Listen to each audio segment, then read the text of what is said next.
মৌমাছি যেমন গুনগুন গুনগুন করে শব্দ করে, আল্লাহর রাসূল বলেন একজন মুমিনের সমস্ত জিন্দেগীর তাসবিহাত আল্লাহর আরশের চতুর্পাশে গিয়ে গুনগুন করে শব্দ করে বান্দার প্রশংসা আল্লাহর কাছে করে, আল্লাহর কাছে। এই সবগুলো হচ্ছে ব্যক্তিগত ইবাদত। আপনি বলবেন গুনাহ আপনার মা, আপনি পড়বেন গাছ আপনার জন্য লাগানো হবে, আপনি পড়বেন শুধুই মাত্র আপনার জন্য আরশের চতুর্পাশে আপনার প্রশংসা হবে। এগুলো ব্যক্তিগত ইবাদত। আল্লাহ রাব্বুল আলামিন এই ইবাদতের দিকেই ইঙ্গিত করেছেন ওয়া'বুদুল্লাহ শব্দটি দিয়ে। দুই, পারিবারিক ইবাদত। ওয়াবিল ওয়ালিদাইনি ইহসানা, এই শব্দটি দিয়ে আল্লাহ রাব্বুল আলামিন পারিবারিক ইবাদতের দিকে ইঙ্গিত করেছেন। প্রশ্ন, হুজুর পারিবারিক ইবাদত কি, তার দৃষ্টান্ত কি? উত্তর, পারিবারিক ইবাদত হলো যেই ইবাদতের সওয়াব, যেই ইবাদতের আতা জাযা আল্লাহ পরিবারের সাথে সম্পৃক্ত রেখেছেন, ওইটাকে বলে পারিবারিক ইবাদত। দৃষ্টান্ত, বুখারী শরীফের ৫৫ নম্বর হাদিসের বর্ণনা। বলেন নবী সাল্লাল্লাহু আলাইহি ওয়াসাল্লাম, আল্লাহর নবী বলেন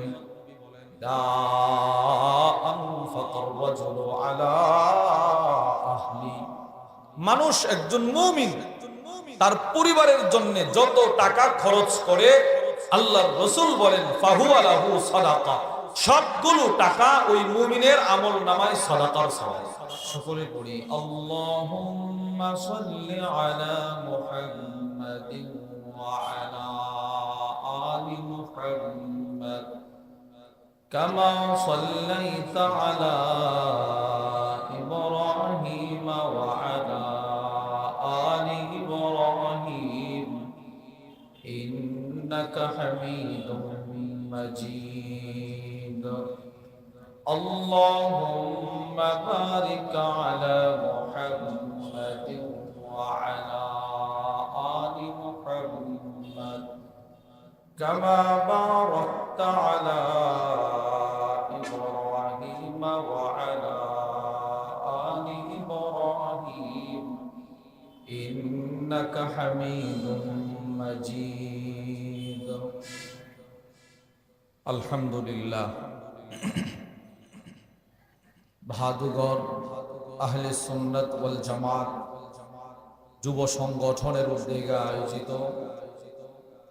7 দিন ব্যাপী ইসলামী মহাসম্মেলনের মুহতারাম সদর সভাপতি, উপস্থিত হযরত উলামায়ে কেরাম, দূর দূরান্ত থেকে আগত কালিমায়ে তয়্যিবার সোনালী সুতায় গ্রথিত ধর্মপান মুসলমান ভাইরা, আল্লাহর দরবারে শুকর আদায় করছি যে আল্লাহ আমাদেরকে অত্যন্ত ভালোবেসে দ্বীনের এই মজমায় আসার বসার তৌফিক দান করেছেন। এজন্য আমরা সকলেই দিল থেকে শুকরগুজার হয়ে বলি আলহামদুলিল্লাহ। আপনাদের সামনে সূরাতুন নিসার একখানা আয়াতে কারিমা আল্লাহ তাআলার দয়া, আল্লাহর অনুগ্রহে আমার তিলাওয়াত করার সৌভাগ্য হয়েছে। এই আয়াতে কারিমার অংশকে সামনে রেখে সংক্ষিপ্ত সময়ে কোরআন ও হাদিস থেকে গুরুত্বপূর্ণ একটি বিষয়ে কিছু কথা বলার আশা রাখি। ওমা তৌফিকি ইল্লা বিল্লাহ। अल्लाह ताला बोलने वाला श्रवण करने वाला उभयके আমল ইখলাসের সাথে বলার শ্রবণ করার তৌফিক দান করেন, আমিন। মেরে ভাই, আমার তিলাওয়াতকৃত আয়াতে আল্লাহ রাব্বুল আলামিন 3 ধরনের ইবাদতের আলোচনা করেছেন। 3 ধরনের। উপমহাদেশের যুগশ্রেষ্ঠ আলেম ছিলেন আল্লামা সাঈদ আহমদ পালনপুরি নব্বরাল্লাহু মারকাদা। পৃথিবীর ইতিহাসে ইনি এক তাফসীরের কিতাব লিখে গেছেন, হিদায়াতুল কোরআন। ওই কিতাবের মধ্যে এই আয়াতের ব্যাখ্যা, গুরুত্বপূর্ণ তাত্ত্বিক আলোচনা তিনি করেছেন। যে আলোচনাগুলোর সার নির্যাস হলো, এই আয়াতে আল্লাহ রব্বুল আলামিন তিন ধরনের ইবাদতের আলোচনা করেছেন। এক নাম্বার ব্যক্তিগত ইবাদত, দুই নাম্বার পারিবারিক ইবাদত, তিন নাম্বার সামাজিক ইবাদত।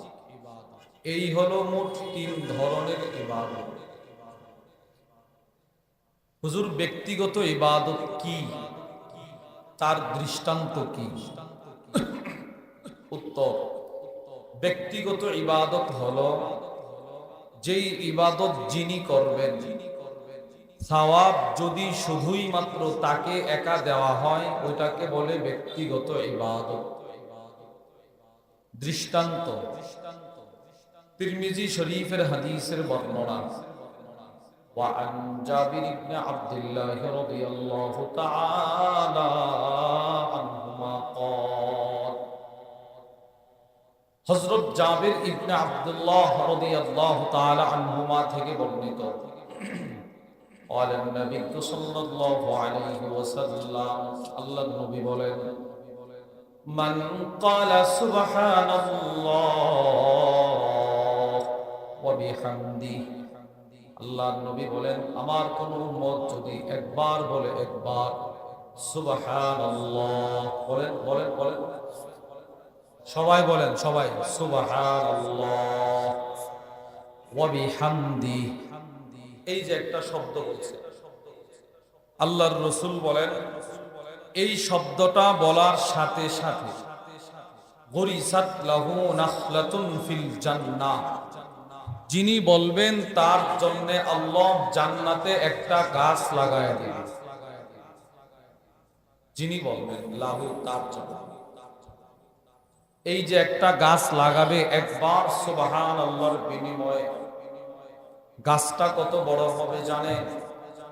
বুখারী শরীফের 3251 নম্বর হাদিসের বর্ণনা, وعن أنس بن مالك رضي الله تعالى عنه قال, হযরত আনাস ইবনে মালিক রাদিয়াল্লাহু তাআলা আনহু থেকে বর্ণিত, তিনি বলেন, قال النبي صلى الله عليه وسلم, আল্লাহর নবী বলেন, إن في الجنة لشجرة, একবার সুবহানাল্লাহর বিনিময়ে জান্নাতে আল্লাহ যেই গাছটা দিবেন বান্দাকে, একটা সেজদার একবার সুবহান রাব্বিয়াল আলা, এটার বিনিময়ে আল্লাহ জান্নাতে যেই গাছটা দিবেন কত বড় জানো? আল্লাহর রাসূল বলেন, ইয়াসিরুর রাকিবু ফি জিল্লিহা মিআতা আম লা ইয়াকতাউহা, গাছটা এতটাই বড় হবে যে ওই গাছের চতুর্দিকে যদি জান্নাতি একটা ঘোড়া দিয়ে জান্নাতের 100 বৎসর হায়াত হাতে নিয়ে গাছটার চতুর্দিকে যদি দৌড়ানো হয়, 100 বছরের হায়াত শেষ হয়ে যাবে, এরপরেও গাছের ছায়া শেষ হবে।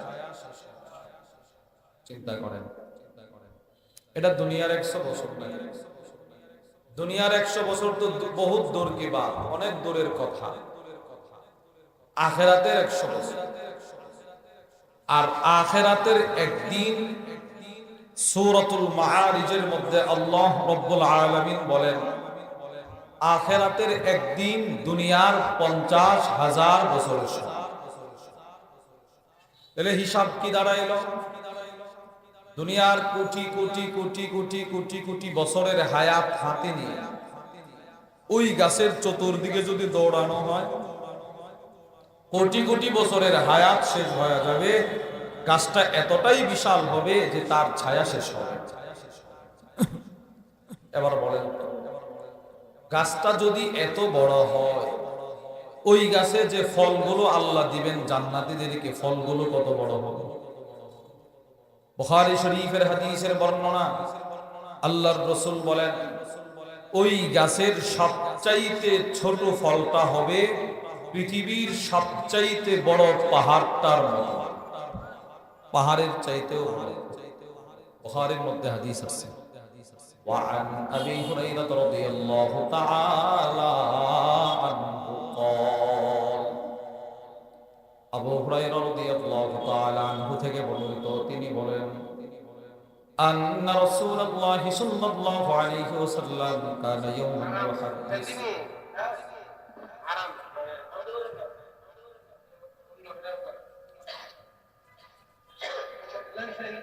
মসজিদের মাইক চালু, মসজিদের মাইক চালু।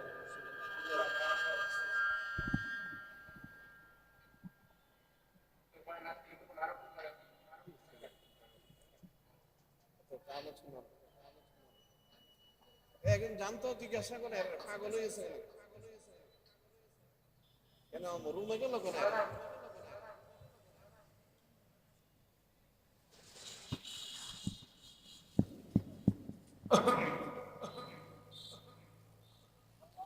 হযরত আবু হুরায়রা রাদিয়াল্লাহু তাআলা আনহু থেকে বর্ণিত, তিনি বলেন রাসূলুল্লাহ সাল্লাল্লাহু আলাইহি ওয়াসাল্লাম কানা ইয়াওমান ইউহাদ্দিস, নবীজি সাল্লাল্লাহু আলাইহি ওয়াসাল্লাম একদিন সাহাবাদেরকে সামনে বসায়া হাদিস বর্ণনা করতেছিলেন। আল্লাহর রাসূল হাদিস বর্ণনা করতে গিয়ে বলতে লাগলেন আন্না রাজুলান ইস্তাদানা রাব্বাহু ফিজ্জার, ও সাহাবারা,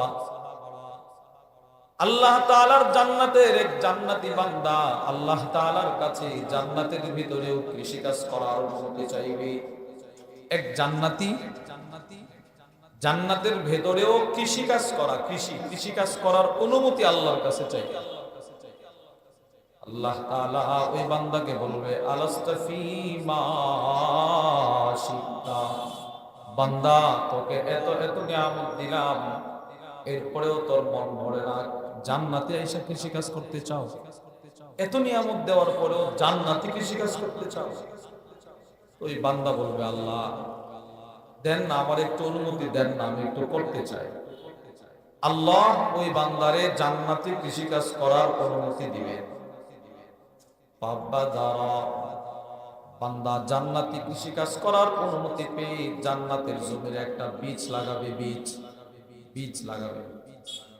فبادر الطرف نباته واستواؤه واستحصاده فكان أمثال الجبال, বীজটা লাগানোর সাথে সাথে বীজ থেকে একটা গাছ বের হবে, গাছটা বড় হবে, ওই গাছের ভিতরে ফুল হবে, ফুল থেকে ফল হবে, ফলগুলো বড় হবে, এই ফল জান্নাতে আয়না কোরায়া খাবে। আল্লাহর রাসূল বলেন সবগুলো হয়ে যাবে চোখের পলকের সময় পরিমাণের ভিতরে। সুবহানাল্লাহ। একজন মানুষ চোখের পলকটা ফেলতে যতটুকু সময় লাগে এর চাইতে দ্রুত সময়ে সবগুলো হয়ে যাবে। একদম বীজ লাগানো থেকে ফল পায়রায় না জান্নাতে বৈশাখ। একটু চিন্তা করেন তো, চোখের পলকের চাইতেও দ্রুত সময়ে গাছটা কতটুকু মোটা হবে। 100 বছর জান্নাতের হায়াত নিয়ে গাছটার চতুর্দিকে দৌড়ালেও ছায়া শেষ হবে। এত অল্প সময়ের ভেতরে গাছ বানানো, গাছে ফুল হওয়া, ফুল থেকে ফল হওয়া, ফল পাকা, ফল খাওয়া, এই সবগুলো চোখের পলকের ভিতরেও করবেন কে? বলেন না, কথা বলেন না, কে? আল্লাহ। ওই গাছ কাকে দিবে? যিনি বলবে সুবহানাল্লাহ, বলেন সুবহানাল্লাহ, সুবহানাল্লাহ, এই শব্দগুলো যিনি, শুধু কি গাছ দিবে? তিরমিজি শরীফের হাদিস, আল্লাহর রাসূল বলে না শুধু গাছ না, কি? وعن عبد الله بن عمر رضي الله تعالى عنهما قال, আব্দুল্লাহ ইবনে উমর রাদিয়াল্লাহু তাআলা আনহুমা থেকে বর্ণিত, قال النبي صلى الله عليه وسلم, আল্লাহর নবী বলেন মা আলাল আরদি আহাদুন ইয়াকুল, আল্লাহর রাসূল বলেন জমিনের উপরে কেউ যদি একবার বলে, একবার সুবহানাল্লাহ ওয়ালহামদুলিল্লাহ লা ইলাহা ইল্লাল্লাহ আল্লাহু আকবার, এই চারটা শব্দ বলেন তো কি কি? বলেন, এক নাম্বার সুবহানাল্লাহ, দুই নাম্বার আলহামদুলিল্লাহ, তিন নাম্বার লা ইলাহা ইল্লাল্লাহ আল্লাহু আকবার। আল্লাহর রাসূল বলেন এই শব্দগুলো আমার কোন উম্মত যদি একবার দিল থেকে পড়তে পারে, তার অতীত জীবনের গুনাহগুলো আল্লাহ ক্ষমা করে দিবেন। যিনি বলবেন তার ক্ষমা। প্রশ্ন, হুজুর গুনাহ যদি সমুদ্রের ফেনা পরিমাণ হয়? রাসূল বলে সমুদ্রের ফেনা পরিমাণ হলেও আল্লাহ মাফ করে দেন। এখানে একটা কথা, এখানে গুনাহ দ্বারা যদি উদ্দেশ্য হয় সগীরা গুনাহ, তাহলে তো আর কোনো কথা নাই।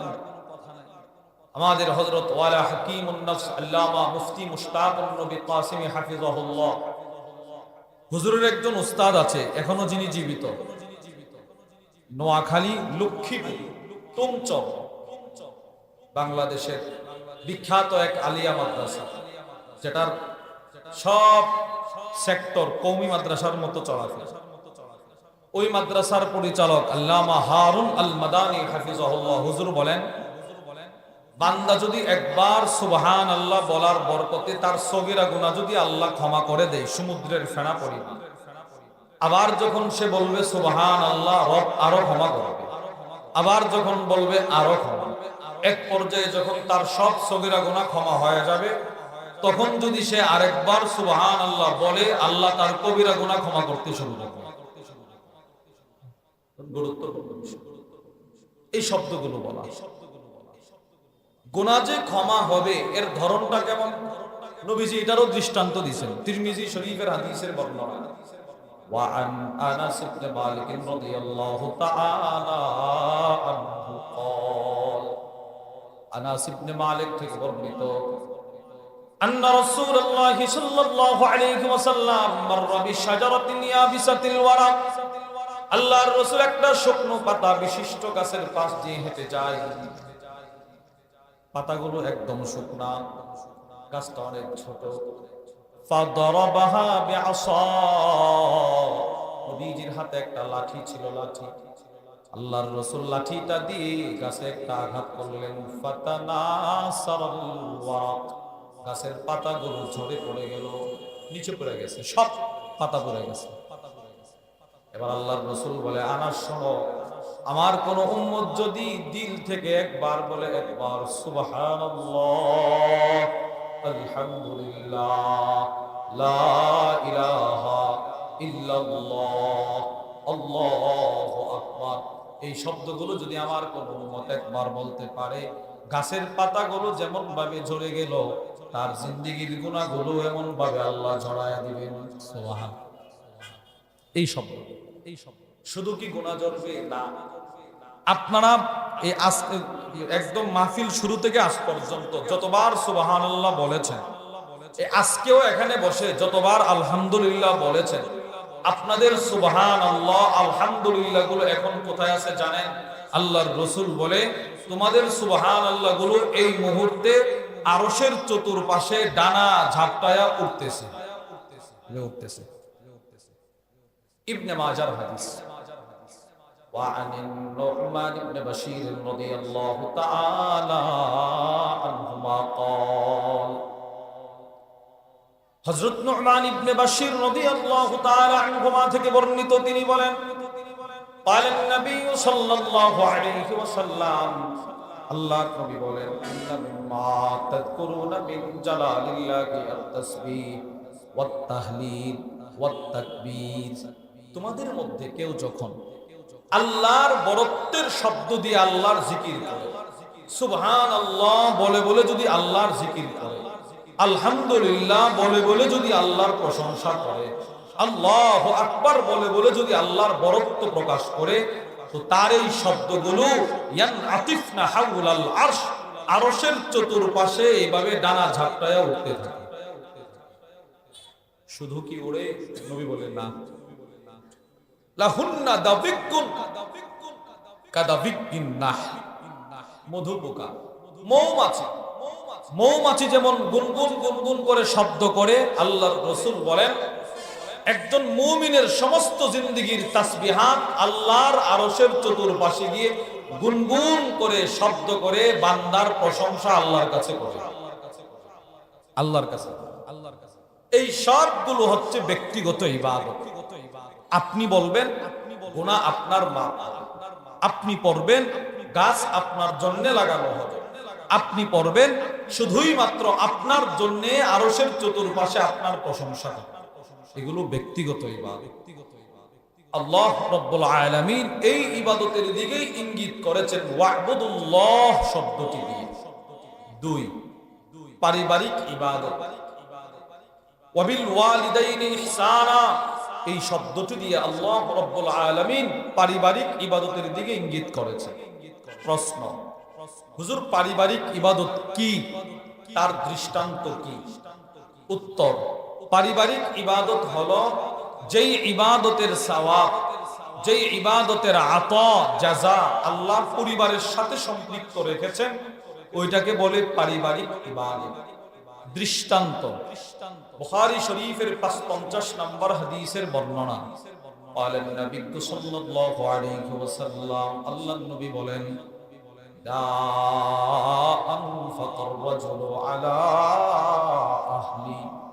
মানুষ একজন মুমিন তার পরিবারের জন্য যত টাকা খরচ করে, আল্লাহর রাসূল বলেন ফাহুয়া লাহু সাদাকা, সবগুলো টাকা ওই মুমিনের আমলনামায় সাদাকার সওয়াব। বাপ একজন পরিবারের কর্ণধার, প্রতিদিন পরিবারের জন্য যেই বাজার সাজার করে, নবীজি বলেন যদি সে মুমিন হয়ে থাকে সবগুলো টাকা আল্লাহ তার আমলনামায় সাদাকার সওয়াব করে দেয়। এটা সাদকা, এটা সাদাকা। আল্লাহর রাসূল আরো স্পষ্ট করে সহিহুল জামের মধ্যে হাদিস আছে, নবীজি বলেন বলেন নবী সাল্লাল্লাহু আলাইহি ওয়াসাল্লাম, আল্লাহর নবী বলেন মা আত'আমতা নাফসাক ফাহুয়া লাকা সাদাকাহ, বান্দা তুমি তোমার জন্য যা খাইলে, একজন মানুষ নিজের জন্য যা খরচ করে, আল্লাহর রাসূল বলেন পুরাটা টাকা তার সাদাকার সওয়াব।